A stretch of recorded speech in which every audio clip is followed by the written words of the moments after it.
Is visiting the Amalfi Coast in the winter worth it? On today's episode of AndyAllOver, we're spending 3 days in the Amalfi Coast in the off season to find out. Let's get to it. We took a shuttle from the Napoli train station to get to Sorrento, where we chose to base ourselves, which I'd really recommend in general, but especially if you're coming in the off season, because a lot of the smaller towns, the accommodations and the restaurants just aren't open. But Sorrento's a bigger town, so everything is still open. There's lots of great shops, restaurants, options for public transportation.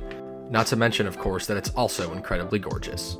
After checking into our Airbnb, we stopped for a quick snack at the Fano Bar and Restaurant, which is one of the more popular spots kind of in the main drag of Sorrento. What I really liked about being in Sorrento this time of year in the off season was that it wasn't overcrowded like it gets in the summer, but it also wasn't undercrowded and dead like you'll see later in the video some of the smaller towns in the Amalfi Coast can get. So I thought it was the perfect balance and the best place to base yourself. Of a late night dinner sesh with Sue's, having some shrimp appetizers, and you're by the Mediterranean, you gotta have seafood. We're on a little late night stroll because we had a weird timing of a late dinner at like 4, so now we're having dinner at 11, but babe. Yeah, it's always just fun walking around late at night. You know, we got an 11 o'clock dinner and we're off to try to find a store that's open with bottles of wine, and literally there's just like restaurants open all over the square, people everywhere. A sense of time is just so different out here. It's late, but things are still popping. Day 2 in the Amalfi Coast. We are off to grab this nice little boat up here and head over to the lovely island of Capri. It was about 40 euros a person round trip to go to the island and back. We are jumping on the 1:30 ferry, and then we'll jump back on about a 5:45 ferry to come back. It's only a 30-minute ride to the island, so it's easy to do as like a half-day trip, or you can go for a full day if you want to go there early in the morning and come back early evening. But we're gonna get a good 3 or 4 hours in on Capri. We have made it on the swing. We are going to the top of the mountain. Let's go. Woo! Look at this view, guys. Incredible.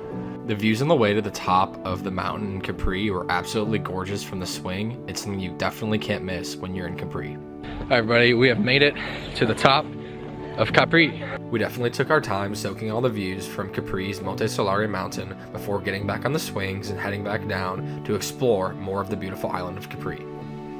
We are making our way through the steeper drop, working our way down. We are at the edge of the island now. We are at this beautiful little lighthouse called Faro Lighthouse, I think it's called. And wow, the views from here are just lovely. As the sun started to set over the edge of Capri, we took in some gorgeous views of the coastline and the cliffs and the water. It was beautiful, and also saw some furry friends along the way. Hi, kitty. You're so cute with your green eyes. Yes, you are. After exploring the lighthouse a bit more, it was time to head back to the port to catch our boat to go to Sorrento. And we caught these absolutely gorgeous colors of the sunset on the taxi ride along the way. And once we got to the port at Capri, we jumped on the boat and headed back to Sorrento. This Friday night dinner, we are in C. Antonio. It's this really cool place. And we are kind of in this like basement, but it almost feels like a cellar. And there's a really nice menu, some good wines. We're enjoying it. Z Antonio had some of the best calamari I've had in my entire life, as well as really fresh fish dishes, pastas, and we absolutely love everything that we had here. All right, Matt, reaction. What did you get? I got ravioli with clams and mushrooms. It is? No, I'm good. Dad, talk a bit about the fish experience. Would you like to try? No, I want to hear you talk about it for the camera. Very good. Oh, very good. Wow. Mom, how was the veal? Delicious. Suzette, talk a little bit about what you got. I don't even know how to pronounce it, but it's Sicilian style and very good. I'm impressed. And I got the arrabbiata pasta, a little kick to it, and it's beautiful. We're on a little post-dinner stroll ski. We got live music, a little Harry Styles sesh on the streets of Sorrento. Vibes are high.